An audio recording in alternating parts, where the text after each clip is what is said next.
അസ്സാം വലൈക്കും വറഹമത്തുള്ള ബിസ്മില്ല അൽഹംദുലില്ല അള്ളാഹുമ്മ സ്വല്ലി അലാ മുഹമ്മദിൻ വഅല ആലി മുഹമ്മദ്. പീസ് റേഡിയോ വഴികാട്ടി എന്ന പ്രോഗ്രാമിലേക്ക് ഏവർക്കും ഹൃദ്യമായ സ്വാഗതം. ഇന്ന് വഴികാട്ടി എന്ന ഈ ഒരു പ്രോഗ്രാമിൽ നമ്മൾ എടുക്കുന്നത് സ്വയം സംരംഭകത്വവുമായി ബന്ധപ്പെട്ട ഓൺട്രപ്രണർഷിപ്പുമായി ബന്ധപ്പെട്ട ഒരു ഏരിയയാണ്. ഈ ഒരു ചർച്ചയിൽ നമ്മോടൊപ്പം ചേരുന്നത് ഇൻഡസ്ട്രിയൽ ഓട്ടോമേഷൻ രംഗത്ത് കോൺസിസ്റ്റ് എന്ന് പറയുന്ന എറണാകുളം ബേസ്ഡ് കമ്പനിയുടെ CEO ആയിട്ടുള്ള ജ്യേഷ്ഠ സഹോദരൻ ജാസിർ സബരിയാണ്. ജാസിർക്ക, സ്വാഗതം. പിന്നെ ഈ താങ്കളുടെ ഒരു കമ്പനിയെക്കുറിച്ച് അല്ലെങ്കിൽ താങ്കൾ ഇതിലേക്ക് വരുന്ന ഒരു എൻട്രിയെക്കുറിച്ച് ഒന്ന് നമ്മുടെ ശ്രോതാക്കളുമായി പങ്കുവെക്കാമോ? കോൺസിസ്റ്റ് എന്ന് പറഞ്ഞാൽ ഞങ്ങളുടെ സ്ഥാപനം ഇൻഡസ്ട്രിയൽ ഓട്ടോമേഷൻ സിസ്റ്റം ഇൻ്റഗ്രേഷൻ എന്ന് പറയുന്ന ഒരു ബിസിനസ് ചെയ്യുന്ന കമ്പനിയാണ്. ബേസിക്കലി ഒരു ഓവറോൾ ഐഡിയ പറയുകയാണെങ്കിൽ, ഒരു എക്സാമ്പിൾ പറയാൻ അത് മനസ്സിലാവാൻ അതാണ് ഏറ്റവും എളുപ്പമുള്ള മാർഗം. ഇപ്പോൾ കേരള സ്റ്റേറ്റ് ഇലക്ട്രിസിറ്റി ബോർഡിൻ്റെ അണ്ടറിലുള്ള സോളാർ പവർ പ്ലാന്റുകൾ കുറേ കേരളത്തിലൊട്ടുക്കും ഉണ്ട്. ഈ സോളാർ പവർ പ്ലാന്റുകളുടെ ഓരോ പവർ പ്ലാന്റിലുള്ള ഓരോ മൊഡ്യൂള് എങ്ങനെ പെർഫോം ചെയ്യുന്നു, അത് ഉൽപ്പാദിപ്പിക്കുന്നുണ്ടോ ഇല്ലയോ, അവിടെ എന്തെങ്കിലും മെയിൻ്റനൻസ് ആവശ്യമുണ്ടോ ഇല്ലയോ എന്നൊക്കെയുള്ള ഡിസിഷൻ അവർ എടുക്കുന്നത് ഈ എല്ലാ പ്ലാന്റിൽ നിന്നുള്ള ഡാറ്റ അവരുടെ വൈദ്യുതി ഭവനിലേക്ക് കൊണ്ടുവന്നിട്ട് അവിടെ ചില മോണിറ്ററുകളിൽ അത് കണ്ടുകൊണ്ടാണ്. ആ സൊല്യൂഷൻ ഡെവലപ്പ് ചെയ്തത് കോൺസിസ്റ്റാണ്. അതുപോലെ മറ്റൊരു ഉദാഹരണം പറയുകയാണെങ്കിൽ, Oman as a country across Oman water distribution നെറ്റ്വർക്കുകളുണ്ട്. അത് സെൻട്രലൈസ്ഡ് ആയിട്ട് ഇതുപോലെ കൺട്രോൾ ചെയ്യുന്ന, ആ നെറ്റ്വർക്കിനെ കൺട്രോൾ ചെയ്യുന്ന വാട്ടർ ട്രീറ്റ്മെൻറ്റ് പ്ലാന്റുകളുടെ ഇൻഫർമേഷൻസ് മോണിറ്റർ ചെയ്യുന്ന പിന്നെ ഒരുപാട് റീജിയണൽ കൺട്രോൾ സെൻറ്ററുകളും ഒരു സെൻട്രൽ കൺട്രോൾ സെൻറ്ററും ഉണ്ട്. അവിടെ ഉപയോഗിക്കുന്ന സോഫ്റ്റ്വെയർ ഇപ്പോൾ ഞങ്ങൾ ചെയ്തുകൊണ്ടിരിക്കുകയാണ്. അപ്പോൾ ഇത്തരത്തിലുള്ള സെൻട്രലൈസ്ഡ് ആയിട്ടുള്ള കൺട്രോൾ ആൻഡ് മോണിറ്ററിങ് സിസ്റ്റംസ്, അത് പവർ സിസ്റ്റംസിലാവാം, റിന്യൂവബിൾ എനർജി ആവാം, വാട്ടർ ആവാം, ഓയിൽ ആൻഡ് ഗ്യാസ് ആവാം, ഇത്തരം ഇൻഡസ്ട്രികളിൽ ചെയ്യാന്നുള്ളതാണ് കോൺസിസ്റ്റ് ചെയ്തുകൊണ്ടിരിക്കുന്നത്. തീർച്ചയായും ഈ ഒരു ഏതു രംഗത്തേക്ക് കടന്നു വരാനും ചില ഇൻസ്പിറേഷൻസ് ഉണ്ടാവുമല്ലോ. താങ്കൾ ഈ ഒരു രംഗത്തേക്ക് കടന്നു വരാൻ താങ്കൾക്ക് പ്രേരകമായ ഒരു ഇൻസ്പിറേഷൻ ഒന്ന് പങ്കുവെക്കാമോ? ഞാൻ ആക്ച്വലി ഒരിക്കലും ഓൺട്രപ്രണർഷിപ്പ് കടന്നു വരണമെന്ന് ആഗ്രഹിച്ച ഒരാളല്ല. കോളേജിൽ പഠിക്കുന്ന സമയത്തൊന്നും ജോലിയിൽ പ്രവേശിക്കണം, ഓയിൽ ആൻഡ് ഗ്യാസ് ഇൻഡസ്ട്രിയിൽ ഇൻസ്ട്രുമെൻറ്റേഷൻ ഓട്ടോമേഷൻ ഒക്കെ ചെയ്യുന്ന ഒരു എഞ്ചിനീയർ ആവണം എന്നുള്ളതായിരുന്നു എൻ്റെ ആഗ്രഹം. അപ്പോൾ അതിനുവേണ്ടിയുള്ള കാര്യങ്ങളൊക്കെ ആയിട്ട് മുന്നോട്ട് പോയി. പക്ഷേ ജോലിയിൽ പ്രവേശിച്ചതിൻ്റെ ഒരു വർഷമൊക്കെ കഴിഞ്ഞപ്പോൾ ഞാൻ ജോലി മാറാൻ വേണ്ടിയിട്ട് മുമ്പുണ്ടായിരുന്ന ജോലിയിൽ നിന്ന് റിസൈൻ ചെയ്തു. വേറെ 2 ഓപ്പർച്യൂണിറ്റി എനിക്ക് വന്നു. പക്ഷേ ചില പ്രത്യേക സാഹചര്യത്തിൽ ആ 2 ഓപ്പർച്യൂണിറ്റിയും എനിക്ക് ജോയിൻ ചെയ്യാൻ പറ്റാത്ത ചില സ്ഥിതിവിശേഷങ്ങളുണ്ടായി. അങ്ങനെ ഞാൻ തിരിച്ച് നാട്ടിൽ വന്ന് ഇങ്ങനെ ഇനി എന്ത് എന്നൊക്കെ വിചാരിച്ച് ഞാനിങ്ങനെ ഇനിയും ജോബിനൊക്കെ അപ്ലൈ ചെയ്യാം എന്നൊക്കെ ഉള്ള പ്ലാനിലിരിക്കുമ്പോൾ പിന്നെ എൻ്റെ പിതാവിൻ്റെ ഒരു സുഹൃത്ത് വീട്ടിൽ വന്നു. അപ്പോൾ ആ സമയത്ത് പുള്ളി എന്നോട് ചോദിച്ചു, നിനക്ക് ഒരു ജോലി അറിയാലോ, അത് നിനക്ക് ഒറ്റയ്ക്ക് ചെയ്താൽ എന്താണെന്ന് ചോദിച്ചു. അപ്പോൾ ഞാൻ നോക്കുമ്പോൾ എനിക്ക് ആകെ 1 വർഷം എക്സ്പീരിയൻസ് ഉള്ളൂ. ഞാനത് കൺസിഡർ ചെയ്തതല്ല, അതായത് അങ്ങനെ ഒരു ഓപ്ഷൻ ഉണ്ടെന്ന് പോലും. കാരണം ഇതെങ്ങനെ സെല്ല് ചെയ്യുക, ഇതെങ്ങനെ എൻകാഷ് ചെയ്യും, മറ്റേത് നമ്മൾ ജോലി ചെയ്ത് ശമ്പളം വാങ്ങിയാൽ മതിയല്ലോ. ഇതെങ്ങനെയൊന്നും ഒരു ഐഡിയ ഇല്ല, ഞാൻ അതിനെപ്പറ്റി ചിന്തിച്ചിട്ടില്ല. പക്ഷേ ഞാൻ 2 മാസം കൂടി വെറുതെ ഇരുന്നപ്പോൾ ജോലിക്ക് അപ്ലൈ ഒക്കെ ആയിട്ട് ഞാൻ 2 മാസം കൂടി. പിന്നെ അന്ന് ഈ 2008 സമയത്ത് ഒരു റിസഷനായിരുന്നു. പിന്നെ ഒരു ജോലി കിട്ടലൊന്നും അത്ര എളുപ്പമല്ല എന്നൊക്കെയുള്ള രൂപത്തിൽ എനിക്ക് തോന്നിയപ്പോൾ ഞാൻ ഒന്ന് ഇറങ്ങി നോക്കാം എന്ന് വിചാരിച്ചു.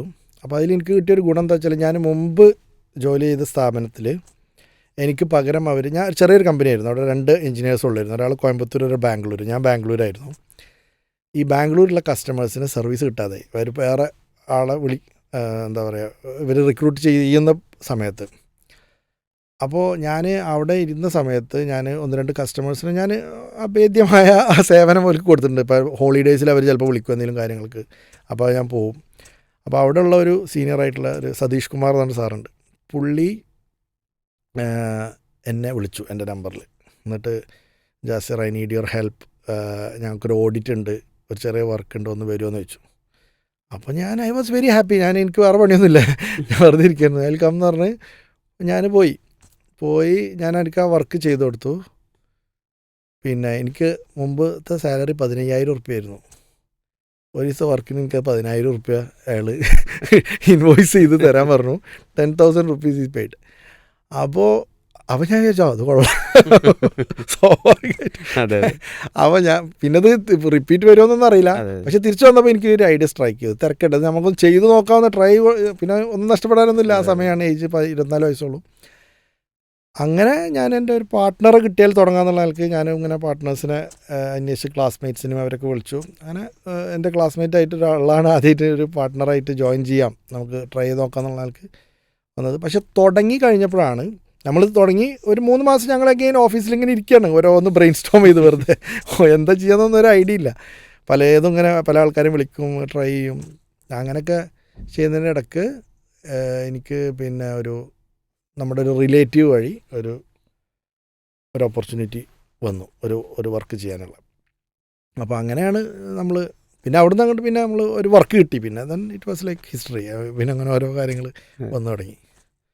ഈ സ്വാഭാവികമായും ഒരു ജോലി നേടുക എന്നതിനപ്പുറം ഇത്തരത്തിൽ ഓൺട്രപ്രണർഷിപ്പിലേക്ക് വരുമ്പോൾ ഒരുപാട് ചലഞ്ചസ് സ്വാഭാവികമായും നമ്മൾ നേരിടേണ്ടി വരും.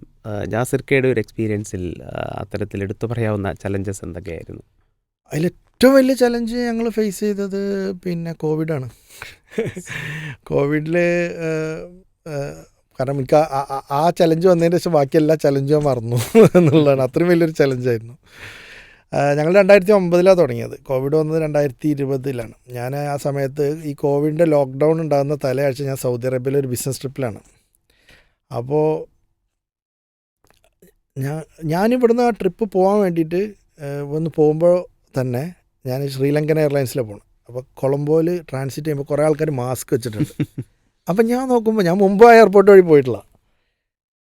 എന്താ ആശുപത്രിയിൽ നടക്കണ പോലെ എയർപോർട്ടിൽ നടക്കണമെന്ന് ഞാൻ ഒരു ഐഡിയ ഇല്ല കോവിഡിനെ പറ്റി. അപ്പോൾ ചൈനയിലൊക്കെ തുടങ്ങിയിട്ടുണ്ട് അത്. അങ്ങനെ ഞാൻ പോയി അവിടെ എത്തുമ്പോൾ കോവിഡൊക്കെ കേൾക്കുന്നുണ്ട്. പിന്നെ എയർപോർട്ട് ഷട്ട് ഡൗൺ ചെയ്യുമെന്ന് കേൾക്കുന്നുണ്ട്. അപ്പോൾ ഇതൊന്നും ഒരു സത്യമാണോ പോലും അറിയില്ല. പിന്നെ ഞങ്ങൾ തിരിച്ച് വന്നിട്ട് ഞങ്ങളുടെ അന്നത്തെ പ്രീ കോവിഡിൽ ഞങ്ങളുടെ ഒരു 99% ഓഫ് ദ ബിസിനസ്സും സൗദി അറേബ്യയിലായിരുന്നു. ഈ കഴിഞ്ഞ ട്രിപ്പ് ഞങ്ങൾ വന്നിട്ട് പിന്നെ ഈ കസ്റ്റമേഴ്സിൻ്റെ പ്രോജക്റ്റുകൾ നടന്നുകൊണ്ടിരിക്കുന്നത് പോലും ചിലത് സ്ലോ ആവുകയും പുതിയതൊന്നും ഇല്ലാതാവുകയും നമ്മൾ ഓൾമോസ്റ്റ് ഒരു ബ്ലാങ്ക്. ഇനി കാരണം എന്താ വെച്ചാൽ ഞങ്ങളുടെ പ്രോബ്ലം എന്താ വെച്ചാൽ IT പോലെയല്ല, ഞങ്ങളുടെ കമ്മീഷനിങ് ഉണ്ടാവും. അപ്പോൾ ആൾക്കാർ ട്രാവൽ ചെയ്യാതെ ഞങ്ങളുടെ ബിസിനസ് നടക്കില്ല. അതല്ലെങ്കിൽ പിന്നെ നമ്മൾ അവിടെ സ്റ്റേഷൻ ചെയ്യണം. പിന്നെ അപ്പോൾ ഞങ്ങളുടെ ബിസിനസ് മോഡൽ അങ്ങനെയല്ല. ഞങ്ങൾ പിന്നെ ഇവിടുന്ന് ആവശ്യമുള്ള സമയത്ത് പോയി വർക്ക് ചെയ്ത് തിരിച്ചു വരിക എന്നുള്ളൊരു മോഡലാണ്. അപ്പോൾ അത് ഇനി നടക്കില്ല എന്നുള്ളത് കുറച്ച് ദിവസം കൊണ്ടാണ് ബോധ്യപ്പെട്ടു. അതൊരു ഭയങ്കര ചലഞ്ചായിരുന്നു. പിന്നെ ആ സമയത്ത് ഒരുപാട് പ്രയാസപ്പെട്ടു. പിന്നെ നമ്മൾക്ക് സ്റ്റാഫിനെ റീറ്റെയിൻ ചെയ്യാനും ഇതൊക്കെ. പക്ഷേ ഓക്കെ, എല്ലാവരും ഒരുമിച്ച് നിന്നു. പിന്നെ നമ്മൾ ഒരുപാട് മെഷേഴ്സ് അതിനെ ടാക്കിൾ ചെയ്യാൻ വേണ്ടിയിട്ട് എടുത്തു. പിന്നെ പരമാവധി ആളുകളുടെ ജോലി പോവാതെ സാലറിയൊക്കെ പിന്നെ ഓക്കെ ഒരു സാലറി പ്ലെഡ്ജ് എന്ന് പറഞ്ഞിട്ട് ഹാഫ് മന്ത് സാലറി എടുക്കുക, പിന്നെ ബാക്കി ഡിലേഡായിട്ട് ടേക്ക് ചെയ്യുക എന്നുള്ള ഒരു സ്ട്രാറ്റജി അത് എല്ലാവരും സമ്മതിച്ചു. അപ്പോൾ നല്ല പേ ഉള്ള, അപ്പോൾ ജൂനിയേഴ്സിനൊക്കെ നമ്മൾ ഫുൾ പേ കൊടുത്തു. നല്ല പേ ഉള്ള ആൾക്കാർക്കൊക്കെ ലോക്ക്ഡൗണിൽ ഈ ഒരു മോഡിലേക്ക് വന്നു. അങ്ങനെ കോവിഡ് കഴിഞ്ഞപ്പോഴേക്കും ഞങ്ങളെ കസ്റ്റമേഴ്സ് കംപ്ലീറ്റ് പോയി. കാരണം കുറച്ച് സമയം എടുത്തല്ലോ പിന്നെ ഓപ്പൺ ആവും. മാത്രമല്ല സൗദി അറേബ്യൻ്റെ സ്റ്റൈല് മാറി, അവിടെ ഭരണമാറ്റവും കാര്യങ്ങളൊക്കെ വന്നിരുന്നു. അതിൻ്റെ മുമ്പേ തുടങ്ങിയിട്ടുണ്ട്. അപ്പോൾ ഞങ്ങളുടെ ബിസിനസ് മോഡലൊന്നും പിന്നെ വർക്ക് ചെയ്യാതായിരുന്നു. അപ്പോൾ ആ സമയത്ത് പിന്നെ ഞങ്ങൾ ആലോചിച്ചപ്പോൾ എന്ത് ചെയ്യും നമ്മൾ. അപ്പോൾ ഞാൻ ആലോചിച്ചു 2009 നമ്മൾ സ്റ്റാർട്ട് ചെയ്യുന്ന സമയത്ത് നമുക്ക് ആകെ ഒരു കൊല്ലം എക്സ്പീരിയൻസും അറിവില്ലായ്മയും മാത്രമേ ഉള്ളൂ. ഇപ്പോൾ ഒരു 10-12 വർഷത്തെ അറിവും എക്സ്പീരിയൻസും നെറ്റ്വർക്കും കണക്ഷൻസും ഒക്കെ ഉണ്ട്. പിന്നെ ഞങ്ങൾക്ക് ഇൻഫ്രാസ്ട്രക്ചർ ഉണ്ട്, ഞങ്ങളുടെ ഓഫീസ് കാര്യങ്ങളൊക്കെ ഞങ്ങൾക്കുണ്ട്, എല്ലാ സെറ്റപ്പും ഉണ്ട്. ഓക്കെ, നമുക്ക് വിചാരിക്കാം ആദ്യമായിട്ട് തുടങ്ങണമെന്ന് വിചാരിക്കും. അതൊക്കെ നമുക്ക് ഉണ്ട്. ഇപ്പോൾ പോസിറ്റീവാണല്ലോ, നെറ്റ് പോസിറ്റീവാണെന്ന് വിചാരിച്ചിട്ട് ആദ്യം ഡേ 1 തൊട്ട് തുടങ്ങണ പോലെ തുടങ്ങി. വി സ്റ്റാർട്ടഡ് വർക്കിംഗ് ഓൺ പിന്നെ ഇന്ത്യൻ മാർക്കറ്റ് ഫസ്റ്റ്. നമ്മൾ ഇന്ത്യയിൽ കുറച്ച് ബിസിനസ് ചെയ്യാൻ തുടങ്ങി. പിന്നെ കോവിഡൊക്കെ കഴിഞ്ഞ് 2022 ആയപ്പോഴേക്ക് പിന്നെ ഞങ്ങൾ തിരിച്ച് ഗൾഫിലെ മാർക്കറ്റിൽ തന്നെ പുതിയ മാർക്കറ്റ്സ് കുറച്ചും കൂടി കുവൈത്ത്, ഒമാൻ, പിന്നെ കുറച്ച് സെൻട്രൽ ഏഷ്യൻ മാർക്കറ്റ്സ്, പിന്നെ ഇപ്പോൾ കുറച്ച് US മാർക്കറ്റ്സിലേക്ക് പോകുന്നുണ്ട്. അങ്ങനെയൊക്കെ ആയിട്ട് കുറച്ച് ആ എക്സ്പോർട്ട് ഓറിയൻറ്റഡ് ആയിട്ട് തന്നെയാണ് ഇപ്പോൾ നമ്മൾ രണ്ടാമത് പൊസിഷൻ ചെയ്തിട്ടുള്ളത്. ഈ ഓണ്ടർപ്രണർഷിപ്പ് ഏരിയയിലേക്ക് വരുന്ന ആളുകൾക്ക് ഒരു പക്ഷേ സംശയം ഉണ്ടാകാൻ സാധ്യതയുള്ളത്, നമ്മുടെ കയ്യിൽ എത്ര പണമുണ്ടെങ്കിലേ നമുക്കിതിലേക്ക് ഇറങ്ങാൻ കഴിയൂ, അങ്ങനെ അതുമായി ബന്ധപ്പെട്ട് എന്താണ് ആഡ് ചെയ്യാനുള്ളത്? ഞാൻ പറഞ്ഞില്ലേ, എനിക്ക് കോളേജിൽ നിന്നൊന്നും ഇങ്ങനെ ഒരു ഐഡിയ ഇല്ലായിരുന്നു. കാരണം അന്നൊന്നും കോളേജിലൊന്നും ഈ ടൈപ്പ് പ്രൊമോഷൻസ് ഇല്ല. ഇപ്പോൾ ഒരുപാട് എൻ്റർപ്രണർഷിപ്പ് സെല്ലുകൾ, പിന്നെ സ്റ്റാർട്ടപ്പ് എക്കോസിസ്റ്റം, അത് ഇത്, പിന്നെ സ്റ്റാർട്ടപ്പ് മിഷൻസ്, കേരള ഗവൺമെൻറ്റിൻ്റെ, ഇന്ത്യൻ ഗവൺമെൻറ്റിൻ്റെ സപ്പോർട്ട്, ഒരുപാട് കാര്യങ്ങൾ, മെൻറ്റർഷിപ്പ്, അത് ഇത്, ഫണ്ടിങ്, ഒരുപാട് ഓപ്ഷൻസ് ഉണ്ട്. ഞാൻ ഇറങ്ങുന്ന സമയത്തൊന്നും ഇങ്ങനെ അത് കേട്ടിട്ടില്ല. സ്റ്റാർട്ടപ്പ് തന്നെ ഞാൻ കോളേജിൽ നിന്നൊക്കെ കഴിഞ്ഞ ശേഷം ബാംഗ്ലൂരൊക്കെ പോയപ്പോഴാണ് കേട്ടത്. ഇവിടെ ഒന്നും അങ്ങനെയൊന്നും ഇല്ലായിരുന്നു. അപ്പോൾ ഇപ്പോൾ ഒരു സ്റ്റാർട്ടപ്പ് എന്താ പറയുക, ഒരു ബൂം, ഒരു ചെറിയൊരു എക്സ്പ്ലോഷൻ തന്നെ ഇവിടെ നടന്നിട്ടുണ്ട്. പല ആളുകളും അതിലേക്ക് ഇറങ്ങുന്നുണ്ട്, അതിനെപ്പറ്റി ഭയങ്കര വാദോരാതെ സംസാരിക്കുന്നുണ്ട്. പക്ഷെ എൻഡ് ഓഫ് ദ ഡേ എല്ലാം ബിസിനസ്സാണ്. Okay, real ബിസിനസ്സുകളാണ്. ഓക്കെ, അതിൽ ഒരു ഫാൻസി ആയിട്ടൊന്നും കാണേണ്ടതില്ല ആക്ച്വലി. അപ്പോൾ അത് ഒരു ബിസിനസ് തുടങ്ങാൻ പല മാർഗ്ഗങ്ങളുണ്ട്. ഒന്ന് നമുക്ക് പിന്നെ പക്ഷേ ഇപ്പോഴത്തെ ഒരു പ്രശ്നമായിട്ട് എനിക്ക് തോന്നുന്നത്, ഇപ്പോൾ ഒരു ബിസിനസ് പറയുമ്പോൾ തന്നെ നമ്മൾ ഈ സ്റ്റാർട്ടപ്പും ബിസിനസ്സും തമ്മിൽ അതിൻ്റെ കുറച്ച് കൺഫ്യൂസിങ് ആണ് ടെർമിനോളജികൾ. ആക്ച്വലി സ്റ്റാർട്ടപ്പ് എന്ന് പറഞ്ഞ ടെർമിനോളജി ശരിക്കും ഉപയോഗിക്കുന്നത് ഹൈലി സ്കെയിലബിൾ, അല്ലെങ്കിൽ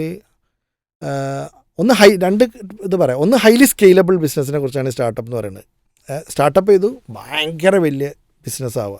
ഓക്കെ, രണ്ട് ഫാസ്റ്റ് സ്കെയിലബിളാണ്, ഭയങ്കര സ്പീഡിൽ. അതായത് ഞാനൊരു പ്രാവശ്യം PC മുസ്തഫയായിട്ട് ഇങ്ങനെ ഒരു 1-to-1 സെഷനിൽ ഇരുന്നിരുന്നു. നമ്മുടെ ഓർഗനൈസർ സെഷനിലായിരുന്നു. എത്ബിസിൽ ഇരുന്ന സമയത്ത് പുള്ളിയിട്ട് പല വിഷയം സംസാരിച്ചപ്പോൾ പുള്ളി ഈ കാര്യം വന്നു. അപ്പോൾ പുള്ളി പറഞ്ഞൊരു അനാളജി എനിക്ക് ഭയങ്കര ഇഷ്ടപ്പെട്ടു. ഈ സ്റ്റാർട്ടപ്പ് എന്ന് പറഞ്ഞ പരിപാടി 1 ഡേ ഇൻ്റർനാഷണൽ മാച്ച് പോലെയാണ്. ഈ ക്രിക്കറ്റിൽ എല്ലാ ബോളും 6 അടിക്കലാണ് ഏറ്റവും നല്ലത്. അതായത് ബാറ്റ്സ്മാൻ എന്താ ശ്രമിക്കണത്, അടിച്ച് നിരത്തുക, ഔട്ടായാലും കുഴപ്പമില്ല. അപ്പോൾ നേരെ മറിച്ച് കൺവെൻഷനൽ ബിസിനസ് എന്ന് പറയുമ്പോൾ ബൂട്ട് സ്ട്രാപ്പ് ചെയ്യുക എന്ന് പറഞ്ഞാൽ നമ്മൾ നമ്മുടെ ഫണ്ട് തന്നെ ഉപയോഗിച്ച് സ്ലോ ആയിട്ട് ഗ്രോ ചെയ്ത് വരിക എന്നുള്ളത് ഒരു ടെസ്റ്റ് മാച്ച് പോലെയാണ്.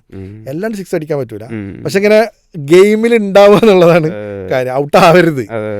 അപ്പോൾ മറ്റൊടുത്ത് പറഞ്ഞാൽ ഒന്നിൽ ഔട്ടായിട്ട് വേറെ ഒന്ന് തുടങ്ങാം. അപ്പോൾ രണ്ട് മോഡാണ്. അപ്പോൾ നമ്മുടെ അതിന് വേണ്ട എനർജി, അതിന് വേണ്ട ഐഡിയൻ്റെ സ്ട്രെങ്ത്ത്, പിന്നെ നമ്മൾ കണ്ടത് സ്കെയിലബിൾ എന്ന് പറയുമ്പോൾ തന്നെ ചില ഐഡിയകളെ സ്കെയിലബിൾ ഉള്ളൂ, എല്ലാ ഐഡിയയും സ്കെയിൽ ചെയ്യാൻ പറ്റില്ല. പിന്നെ പക്ഷെ നമുക്കൊരു ആസ് എ ബിസിനസ് നമുക്ക് വളർത്തിക്കൊണ്ടുവരാൻ ഇങ്ങനത്തെ വലിയ ഐഡിയകൾ തന്നെ വേണമെന്നില്ല. ഒരു റീസണബിളി ഗുഡ് ബിസിനസ് നമുക്ക് എന്ത് ചെയ്യാം, നമുക്ക് ബിൽഡ് ചെയ്യാൻ പറ്റും. പക്ഷേ ചില ആൾക്കാർക്ക് മറ്റേ വലിയ സ്കെയിൽ ചെയ്യാൻ പറ്റിയ ബിസിനസ്സുകൾ ചെയ്യാനുള്ള കപ്പാസിറ്റിയും ഒഡാസിറ്റിയും അതിനുള്ള സ്ട്രെങ്ത്തും ക്ഷമയും ഇതൊക്കെ ഉണ്ടാവും. അങ്ങനത്തെ ആൾക്കാർക്ക് അത് ചെയ്യാം. അപ്പോൾ എന്താ പറയുക, ഈ രണ്ട് സംഗതിയുണ്ട്. ഇനി സ്റ്റാർട്ടപ്പ് മോഡിനെ കുറിച്ച് ചിന്തിക്കുകയാണെങ്കിൽ അവിടെ ഈ ഐഡിയ ഉള്ള ആളുകൾക്ക് ഗവൺമെൻറ് ഗ്രാൻഡ് തൊട്ട് പിന്നെ Angel funding, venture capital funding, പിന്നെ അങ്ങനെ പോയിട്ട് പബ്ലിക് ലിസ്റ്റ് ചെയ്യുന്ന ഒരു റൂട്ടാണുള്ളത്. ഇനി കൺവെൻഷണൽ ബിസിനസ് സംബന്ധിച്ചോളം മുമ്പ് ഉള്ള സാധാരണ റൂട്ട് എന്ന് പറഞ്ഞാൽ ബാങ്ക് ലോൺ എടുത്ത് ചെയ്യുക എന്നുള്ളതാണ്. അപ്പോൾ അത് നമ്മളെ സംബന്ധിച്ചിടത്തോളം അത് പോസിബിളായ റൂട്ടല്ല. അപ്പോൾ അതൊരു അടഞ്ഞ വാതിലാണ്. അപ്പോൾ അതിനെപ്പറ്റി ചിന്തിക്കേണ്ടതില്ല. നേരെ കുറച്ച് അവിടെ നമുക്ക് എന്താ പറയുക, നമ്മുടെ ഫാമിലി ഫ്രണ്ട്സിനൊക്കെ പാർട്ട്നേഴ്സ് ആക്കിക്കൊണ്ട് നമുക്ക് തുടക്കത്തിൽ തുടങ്ങാൻ പറ്റും. നമ്മുടെ ലാഭമോ കാര്യങ്ങളോ അവരായിട്ട് ഷെയർ ചെയ്യേണ്ടി വരും. ഒരു വെൽത്ത് ഷെയറിങ് ഒരു മെക്കാനിസം ഉണ്ടാക്കേണ്ടി വരും. പിന്നെ നമ്മൾ സ്ലോ ആൻഡ് സ്റ്റഡി എന്ന് പറഞ്ഞിട്ട് ഇങ്ങനെ ഗ്രോ ചെയ്ത് പോകുക എന്നുള്ളതാണ് അവിടെ ചെയ്യാനുള്ളത്. പിന്നെ ഞങ്ങളെ സംബന്ധിച്ചിടത്തോളം ഞങ്ങൾ ഈ രണ്ടാമത്തെ കാറ്റഗറിയിൽ പെടുന്ന ആളാണ്. വലിയ ഭയങ്കര സ്കെയിലബിൾ ബിസിനസ് മോഡലാണെന്ന് വിശ്വസിക്കുന്നില്ല. ഞങ്ങളിപ്പോൾ 15 വർഷമായി. ഒരു 2030 ഒരു 150 crore ടേൺ ഓവർ എത്തുക എന്നുള്ള ഞങ്ങളുടെ ലക്ഷ്യം. അപ്പോൾ ഒരു 2030 എന്ന് പറയുമ്പോൾ ഒരു 20 years എടുക്കും. നമ്മൾ നേരെ കുറച്ച് ഒരു സ്റ്റാർട്ടപ്പ് ചിലപ്പോൾ 5ാമത്തെ കൊല്ലം ഈ പോയിന്റ് മാർക്ക് ചെയ്ത് പോകും. അപ്പോൾ it's like A slow steady സംഭവം. അപ്പോൾ മാത്രമല്ല ഞങ്ങൾക്ക് വർക്കിംഗ് ക്യാപിറ്റൽ ഭയങ്കരമായിട്ട് വേണ്ട ഒരു ടൈപ്പ് ഓഫ് ബിസിനസ്സാണ്. നമുക്ക് ഓരോ പ്രോജക്റ്റ് എടുത്താൽ ചെയ്യണമെങ്കിൽ ക്യാപിറ്റൽ വേണം. ഒരുപാട് ഞങ്ങൾ ശ്രമിച്ച് പല ഓപ്ഷൻസും ഫണ്ടിങ്ങിന് വേണ്ടി ശ്രമിച്ചിട്ടുണ്ട്. ഫ്രണ്ട്സിൻ്റെ അടുത്ത് പുൾ ചെയ്തിട്ടും അല്ലൊക്കെ. ഇപ്പം വളരെ റീസെൻ്റായിട്ട് ഈ കോവിഡ് ടൈമിൽ സംഭവിച്ച ഒരു സംഭവമാണ് റഹ്ബാർ എന്ന് പറഞ്ഞിട്ടൊരു ഇസ്ലാമിക് ഫൈനാൻസ് ചെയ്യുന്ന ഒരു കമ്പനിയുണ്ട് ബാംഗ്ലൂർ ബേസ്ഡ് ആയിട്ട്. ഞങ്ങളിപ്പോൾ അവരെ ഫണ്ടിങ് സ്വീകരിക്കുന്നുണ്ട്. So that's A very good system. എനിക്ക് തോന്നുന്നത് അങ്ങനത്തെ കൂടുതൽ സിസ്റ്റംസ് ഇനി നമ്മുടെ കമ്മ്യൂണിറ്റിയിൽ വന്നാലാണ് മുസ്ലിങ്ങളെ സംബന്ധിച്ചിടത്തോളം ഈ ഫീൽഡിൽ പിടിച്ചെടുക്കാൻ പറ്റുള്ളൂ, ബിസിനസ് ഫീൽഡിൽ. അല്ലെങ്കിൽ ആൾക്കാർ കൺവെൻഷനിൽ നമ്മൾ മുമ്പ് ചെയ്ത പോലെ ബാങ്കിലേക്ക് പോകും. പിന്നെ അവരെ കുറ്റം പറഞ്ഞുകൊണ്ട് മാത്രം കാര്യമുണ്ടോ എന്ന് എനിക്കറിയില്ല. There is no alternative. ഭയങ്കര പ്രയാസമാണ് അങ്ങനെ പിടിച്ച് നിൽക്കുക എന്നുള്ളത്. അപ്പോൾ ഈ 2 രൂപത്തിനും നമ്മുടെ കയ്യിൽ തന്നെ ഒരുപാട് പൈസ ഉണ്ടാവണമെന്നില്ല. ബട്ട് എഗെയിൻ നമ്മൾ വേറെ ആൾക്കാരുടെ അടുത്ത് നിന്ന് പൈസ വാങ്ങി ചെയ്യുമ്പോൾ there should be A sense of responsibility. പിന്നെ നമ്മൾ വേറെ ആൾക്കാരെ പൈസ കൈകാര്യം ചെയ്യുമ്പോഴുള്ള ആ ഒരു റെസ്പോൺസിബിലിറ്റി വേണം, ഒരു ട്രൂത്ത്ഫുൾനെസ് വേണം. നമ്മൾ കാര്യങ്ങൾ അവരായിട്ട് കൺവേ ചെയ്യണം. പിന്നെ ഈ പൈസ ഇടുന്ന ആൾക്കാരോടും പറയാനുള്ളത്, investing in a business is not like lending money. പൈസ ബിസിനസ്സിൽ ഇൻവെസ്റ്റ് ചെയ്യാന്ന് പറഞ്ഞാൽ there is all chance that ചില ആൾക്കാർ വിചാരിക്കണം എന്താ വെച്ചാൽ ഒരു പൈസ ഇൻവെസ്റ്റ് ചെയ്താൽ ഒന്നെങ്കിൽ ലാഭം കിട്ടും അല്ലെങ്കിൽ ലാഭം കിട്ടില്ല. ക്യാപിറ്റൽ പോകുന്നുള്ള കാര്യം പലപ്പോഴും ശ്രദ്ധിക്കാത്ത കാര്യമാണ്. ബിസിനസ്സിൽ ഇൻവെസ്റ്റ് ചെയ്താൽ you will loose all the capital. There is A chance. അങ്ങനെ സംഭവിക്കാതിരിക്കാനാണ് എല്ലാവരും ശ്രമിക്കുക. അതുകൊണ്ട് ബിസിനസ്സിൽ ഇൻവെസ്റ്റ് ചെയ്യുന്ന ആൾക്കാരോട് പറയാനുള്ളത്, എപ്പോഴും നമുക്ക് നമ്മളെ കയ്യിൽ ഇപ്പോൾ ഒരു ഗൾഫിൽ നിന്ന് വന്ന ആൾ, അയാളെ കീശയിൽ ഒരു 50 ലക്ഷം ഉണ്ടെന്ന് വിചാരിക്കുക. ഈ 50 ലക്ഷം പോയിട്ട് ഒരു ബിസിനസ്സിൽ ഇടരുത്. അതെ, അറ്റ്ലീസ്റ്റ് അപ്പോൾ ഒരു റിസ്ക് വേറൊരാൾ റൺ ചെയ്യുന്ന ബിസിനസ്സിൽ നമ്മൾ ഫണ്ട് ഇടുകയാണെങ്കിൽ നമുക്ക് പോയാലും കുഴപ്പമില്ല എന്ന് പറഞ്ഞ ഒരു സൈസ് എമൗണ്ടാണ് അതിൽ ഇൻവെസ്റ്റ് ചെയ്യാൻ പാടുള്ളൂ. തീർച്ചയായും. ഈ ഒരു ഓൺട്രപ്രണർഷിപ്പ് ഡ്രീം ചെയ്യുന്ന യങ് പ്രൊഫഷണൽസിനോട് പ്രത്യേകിച്ച് എന്ത് അഡ്വൈസാണ് ഈ ഒരു ഘട്ടത്തിൽ പറയാനുള്ളത്? ഡെഫിനറ്റ്ലി. പിന്നെ ഇതിന് ഞാൻ പറഞ്ഞില്ല, ഞാൻ ആദ്യമേ ഓൺട്രപ്രണർ ആവണം എന്നിങ്ങനെ ആസ്പയർ ചെയ്ത ഒരാളല്ല. പക്ഷെ ഞാനിതിൽ വന്ന് ഈ ഒരു 2009 തൊട്ട് 16 വർഷത്തോളം ഞാൻ പല അപ്സ് ആൻഡ് ഡൗൺസ് കൂടെയൊക്കെ കയറിപ്പോയപ്പോൾ ഇതിൻ്റെ ഏറ്റവും വലിയ ഒരു സാറ്റിസ്ഫൈങ് ആയിട്ടുള്ളൊരു സാധനം എന്ന് പറഞ്ഞാൽ, പല ഓൺട്രപ്രണേഴ്സും അതൊരു ഭംഗിവാക്ക് പറയാണോ എന്ന് നമുക്ക് തോന്നും. പക്ഷെ ഇതിൽ പൈസ കിട്ടണമല്ല. Because you are the last person will get paid. മനസ്സിലായോ? അപ്പം ഞാനൊരു മാസം എനിക്ക് വരുമാനം ഉണ്ടെങ്കിൽ ആദ്യത്തെ സാലറി കൊടുക്കാം, പിന്നെ എന്താ പറയുക, നമ്മൾ സപ്ലയേഴ്സിൻ്റെ പേയ്മെൻറ്റ് കൊടുക്കുക, എല്ലാ ടാക്സ് അടക്കുക എന്നിത്യാദി എല്ലാ പരിപാടിയും കഴിഞ്ഞിട്ട് ബാക്കി പൈസ ഉണ്ടെങ്കിലാണ് നമുക്ക് പൈസ കിട്ടുള്ളൂ. I am talking about monthly payment. ചിലപ്പോൾ നമ്മൾ ഓവറോൾ നമുക്ക് നമ്മളെ കമ്പനി ഗ്രോ ചെയ്യുമ്പോഴുള്ള ബെനിഫിറ്റ്സും കാര്യങ്ങളൊക്കെ വേറെ ഉണ്ടാവും. അതേപോലെ നമുക്ക് ലാഭത്തിൽ നിന്ന് എടുക്കുകയാണെങ്കിലും എല്ലാ ലയബിലിറ്റി കഴിഞ്ഞതിന് ശേഷമാണ് നമുക്ക് എന്തെങ്കിലും കിട്ടുള്ളൂ.